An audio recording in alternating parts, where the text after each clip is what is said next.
Hello, my fellow readers. I, Dark Symphony 777, back with another fanfiction reading. As always, a link to the story will be in the description below. Please like the video, subscribe to the channel, click on that bell for notifications, and leave a comment in the comment section below on your thoughts of the story.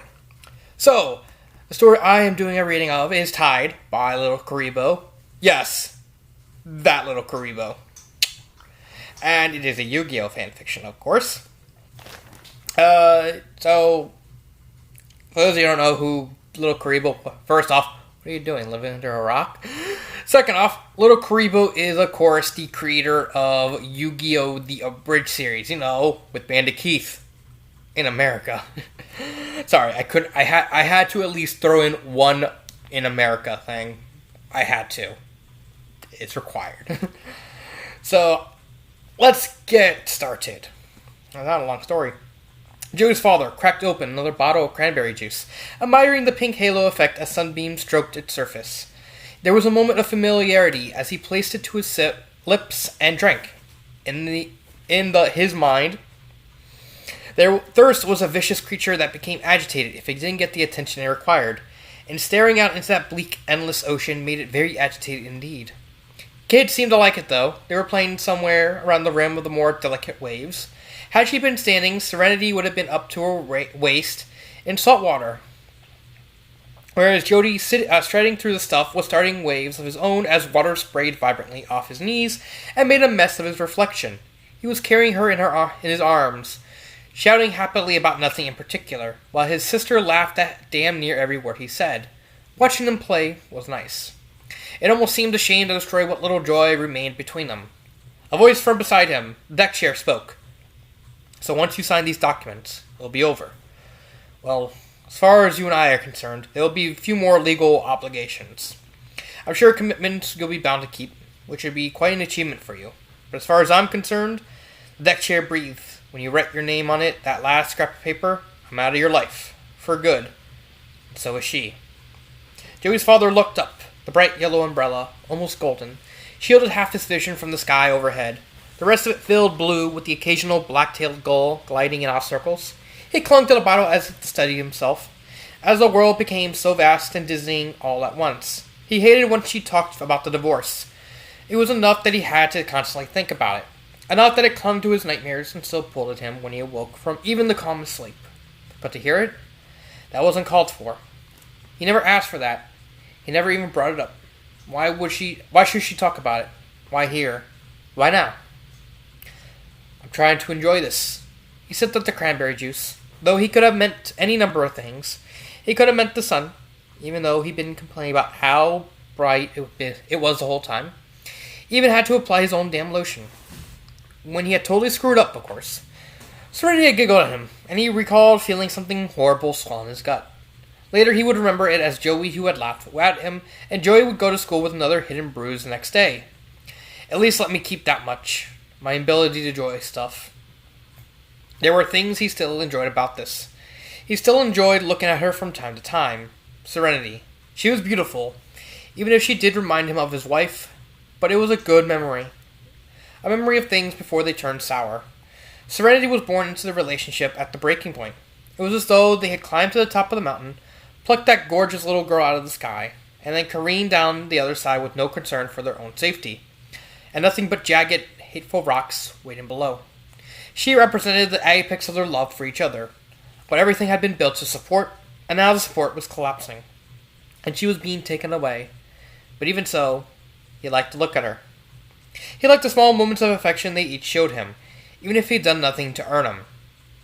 At this stage, he expected all the love to have dried up, but it was still there. Even in the waning months of their tenuous relationship, you had to search for it. But when you caught of a glimpse, yeah, he liked that. When he stayed out all night gambling and come home with massive debt written across his forehead, the arguments would begin. They would continue on into wee hours. But when it came time to end it and turn in for the night, she would still squeeze his hand softly as she had always done. That told him there was still something there. He hadn't ruined everything. It never occurred to him that she might be doing it out of habit, or perhaps from sheer pity. He just recognized it as the gesture that had once cemented his feelings for her. He vaguely remembered saying on some distant evening that he could never sleep unless his hand had met hers. That even the smallest parts of him cried out to embrace her. Now it was just a practice move. But one he enjoyed nonetheless. He found it cute, and since they never made love anymore, it was as close as he was going to get. More than anything, he enjoyed the pretense. He turned askance at his wife, her legs spread out in front of her as she allowed her body to drink in the sun. Taking the bottle, he held it before his face and stared at her through it, creating an illusion that she was floating in some viscous red lake. Then he tilted the bottle, and her entire body appeared to be covered in the stuff, like he was drowning her in it. Yeah, he liked the pretense a lot. He liked pretending that it still meant something when he said he loved her, and pretending that he didn't notice when she never had the courtesy to return the gesture. He liked pretending that he saw it whenever someone told him Joey had his eyes. There was nothing in that boy that resembled him. He liked pretending that his divorce wasn't happening. She didn't. But then that just made him enjoy it all the more. He liked pretending that the gambling wasn't a problem, that he could quit any time if he wanted to, after all. At least he was trying to get some money. Isn't that what she was always nagging him about? Money? He liked pretending that he never loved her as much as he loved that little girl out there, skipping across the sand as Joey chased after her. Now he'll always be chasing after her, he mused. Oh, and he liked pretending that he wasn't drinking anymore. He had become an expert at that part. On the evenings when he didn't wander out into the city and all of its delightful hazards, he sat at home and watched baseball with a glass of soda and a cigarette, except usually what was in the glass would be laced with something else.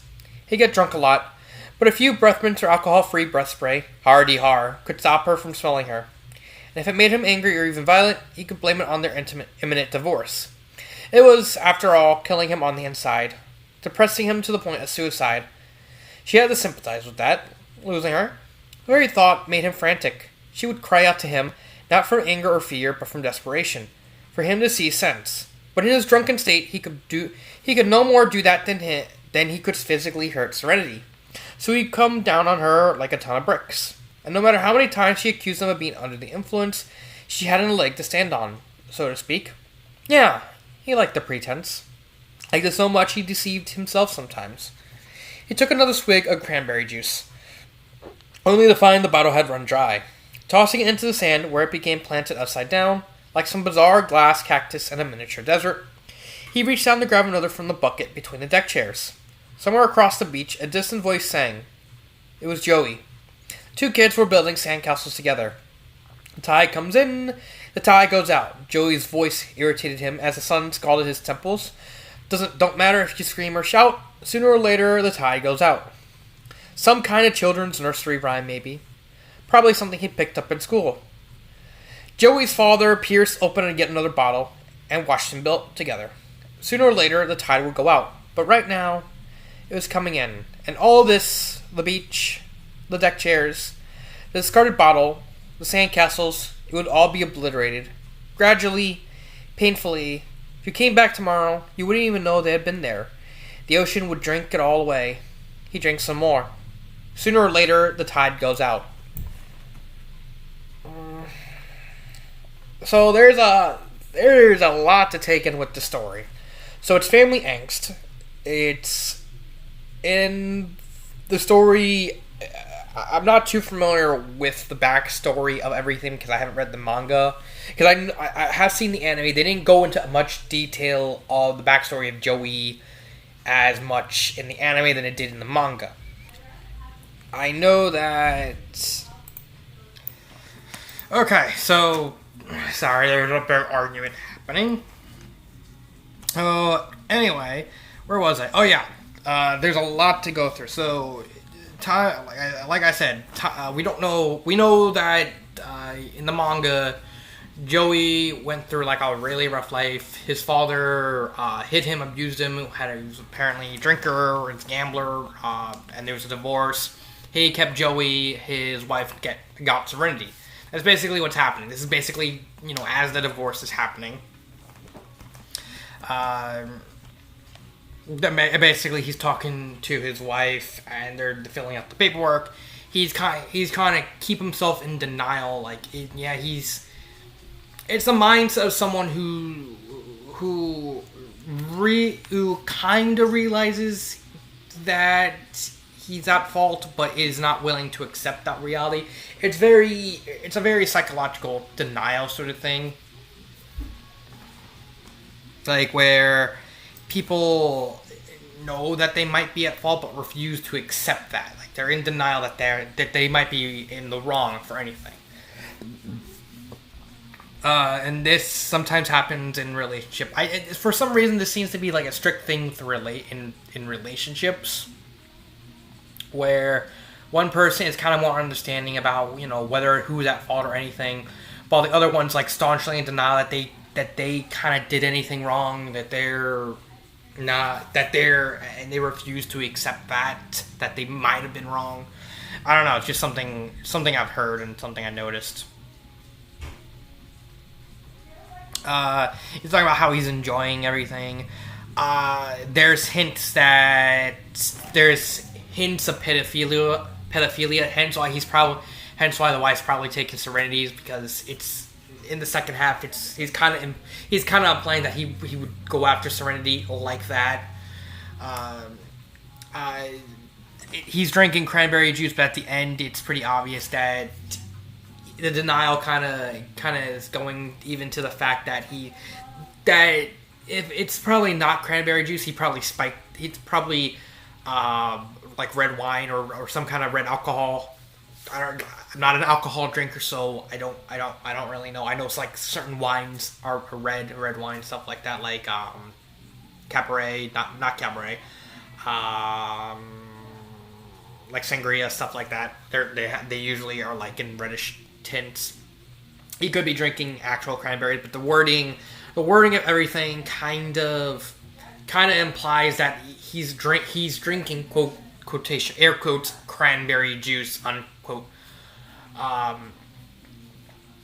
That he's everything like the first half it also changes completely tonally in the first half and second half. In the first half it's more just serenity and stuff like that, but the second half is in the mindset of him as he's trying to rationalize everything that went wrong and everything that's but then immediately after denying himself of any culpability.